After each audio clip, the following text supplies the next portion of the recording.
The commentary community has been on a downward spiral over the past year. This is due to many reasons I will discuss in this video. That being said, let me take you back to a much more simple time, a time where Calvin the Crimson Chin was the undisputed king of commentary, a time where Keemstar was considered a gnome and a rat.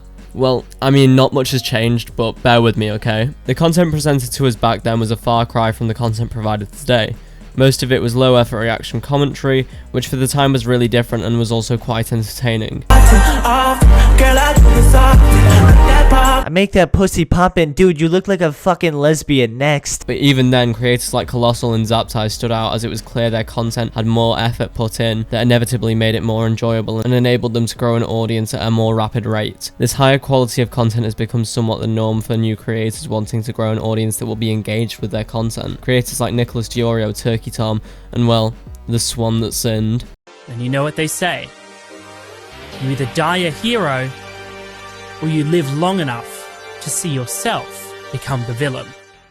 Creators like these have grown a fan base through the quality of their content, not the quantity. But I guess there are always exceptions, in this case too many to count. Topic commentary will have commentators at each other's throats within seconds due to its controversial nature. Despite this, I don't see any real issue with it. Yes, it's lazy, and yes, most topic commentators will be in it for the money, but they have no real effect on your content or the way it's perceived. Look at it this way, if you make a 2-hour documentary about Lion Maker, that is bound to stand out next to a 5-minute topic commentary that doesn't go into any level of depth on the topic. This is why quality content still stands out today. The only real issue I have with this type of content is how oversaturated the topics become after a week or so. You take one look at people like Pancho's channel and find around 10 videos on that vegan teacher, 20 on Dream, and don't even fucking mention Pokimane or they might have an aneurysm. I'm not gonna sit here and praise you for low-level work because regardless of ego and sense of pride some of these topic commentators have, big or small, I feel like they know their content is shit. And yes, this doesn't apply to everyone, I'm just generalizing for the sake of this video being understandable. There are some good topic commentators, people like Just Dino, Briz, and Decept. These are all good examples of topic commentary with some form of effort put in. And although they aren't producing Nicholas Diorio tier work, there's a clear distinction between a Just Dino video and a Crimtier video. That being said, I definitely have a bias because I'm ADHD as fuck and need good editing to keep my attention. For me, creating content isn't about the money, it's about sending a message. I view my content as something I can definitely improve on, so trust me when I tell you I'm not looking down on these creators, I just prefer integrity over benefit.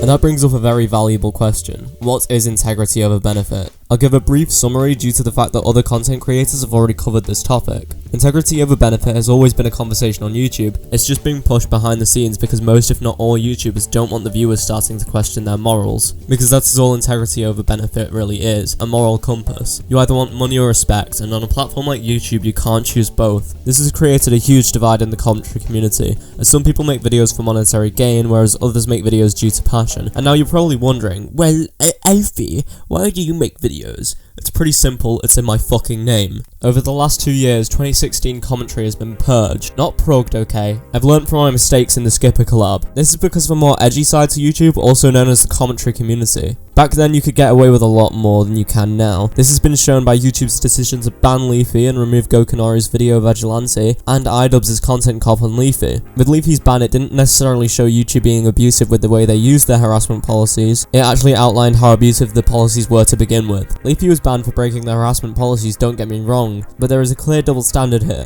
Leafy made video after video poking fun at Pokimane, and it turned half the internet against her at the time, the other half turning against Leafy.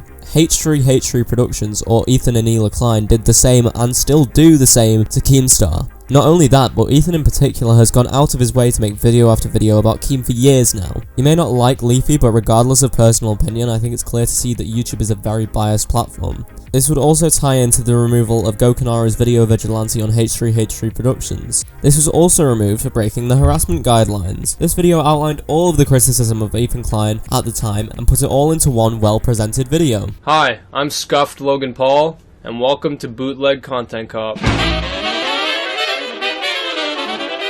Ethan Klein has done a lot for the YouTube community, and his main channel videos are pretty funny. So why am I making this video? Because he's a hypocrite, and because he can't take criticism. But with this being taken down, it not only shows YouTube wants to remove edgier content creators like Leafy and Mumkey Jones, but also criticism itself. It doesn't take a genius to look at the state of the platform and see that it's going downhill. But is YouTube irredeemable? No, YouTube is not irredeemable. The platform has many flaws which I've already elaborated upon. But not only does YouTube seem to be listening to their creators for once, but they also seem to be looking into keeping quote-unquote edgier content alive on the platform, with their new monetization guidelines. Not everything is doom and gloom, there is a light at the end of the tunnel. Now it's just a case of whether we can make it to the end of the tunnel, or whether this will be the death of the commentary. My name is Alfie, and I make videos, and as always, I don't care.